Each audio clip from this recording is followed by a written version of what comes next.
ya, Lovenox. Obat apa itu? Obat yang dipakai untuk mengencerkan darah. Biasanya diberikan pada penderita penyakit jantung, stroke dan gangguan bekuan darah. Lovenox. Di situ tertuliskan kata apa? Porsin origin. Ada yang tahu porsin? Ada yang tahu? Nggak ada yang tahu. Berarti kalau dokter ngeresepin obat apa aja ditelan semuanya nih. Masya Allah. Porsin itu isinya Pak, babi Pak.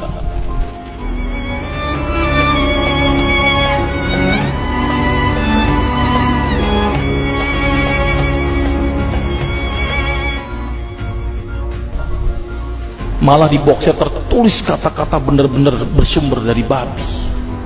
Saya bilang, waduh, berarti dok, kalau antum ngeresepin porsin satu pasien, antum telan itu obatnya, kira-kira ibadah orang tersebut diterima nggak sama Allah?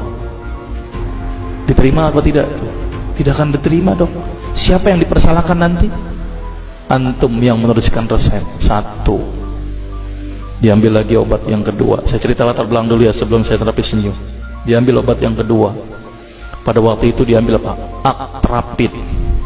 Apa itu? Insulin. Tulisannya apa? Human insulin.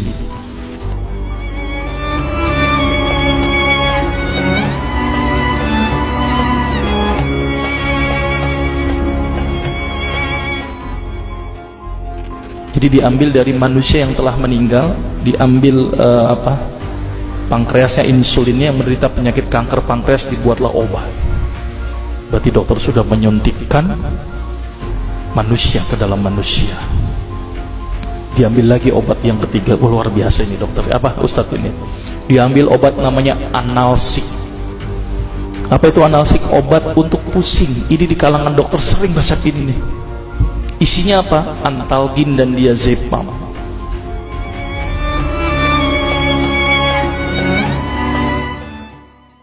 Diazepam, makanya kalau orang minum obat ini pasti ketagihan, saya yakin. Kalau minum obat warung nggak ngefek gitu. Karena kenapa? Karena mengandung diazepam. Diazepam itu apa? Narkoba Pak. Bikin kita teler.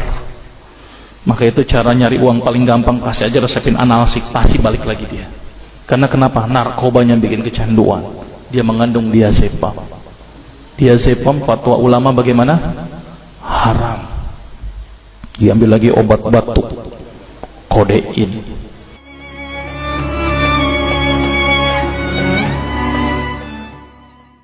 Maka itu kita minum obat batuk langsung hilang batuknya karena kodein. Kodein ini ternyata derivat dari narkoba. Berarti dokter sudah ngeresepin narkoba. Diambil semua obat sirup di depan saya, lihat semuanya. Ada nggak yang tidak mengandung alkohol? Semuanya mengandung alkohol. Sampai saya pikir, Masya Allah, berapa ribu pasien yang telah saya resepkan obat-obatan haram tersebut. Ini yang menjadi kegelisahan saya Pak. Maka itu saya beda haluan, kemudian belajar hadis, walaupun gak lulus-lulus biarin, gak apa-apa. Terus kemudian saya melihat ada sesuatu yang salah. Kenapa? Karena agama Islam tidak dipelajari secara benar. Banyak umat Islam saat ini belajar akidah, belajar akhlak, belajar fikih. Tapi lihat, pernahkah umat Islam di sini belajar masalah kesehatan Islam? Sedikit sekali. Kajian-kajian tentang kedokteran Islam hampir tidak ada. Makanya tidak heran sekarang umat Islam yang notabene hebat menurut saya katanya, tapi ternyata banyak yang sakit karena dilupakan aspek ini. Mudah-mudahan ini menjadi awalan kita untuk mengkaji, karena kajian ini rutin Pak. Jadi saya mengisi kaji di beberapa kantor di Jakarta itu per kali pertemuan, per hadis. Dan itu berhubungan dengan masalah kesehatan semuanya. Jadi ternyata Allah ini menurunkan ibadah, memerintahkan kita untuk sholat, puasa, tahajud, semuanya ini bukan untuk kepentingan Allah Pak. Allah nggak butuh sholat kita, Allah tidak butuh puasa kita. Ternyata Allah menurunkan ibadah adalah bentuk rasa sayang Allah kepada barang ciptaannya, yaitu manusia. Seperti halnya orang menciptakan motor, mobil, maka di maintenance itu dengan adanya servis. Maka Allah juga memaintenance barang ciptaannya, yaitu manusia, dengan servis. Servis yang dilakukanlah dengan ibadah. Jadi kalau seandainya kita tidak melakukan ibadah, sama aja tidak mau servis diri kita sendiri. Saya akan terangkan ternyata semua amalan yang dicontohkan Rasul itu bermanfaat dari sisi kesehatan. Saya akan mulai nanti dengan terapi senyum ya. Ini lewat saja. Ini saya mohon maaf nyebutin obat-obatannya, mohon maaf ya. Ini juga mengandung plasenta. Plasenta itu ari-ari ya. Jadi di luar negeri itu ari-ari dipakai obat, Pak. Kalau di Indonesia diapain, Pak? Dikubur, kadang-kadang pakai apa? Kaca, pulpen, buku, kadang-kadang pakai kurungan ayam.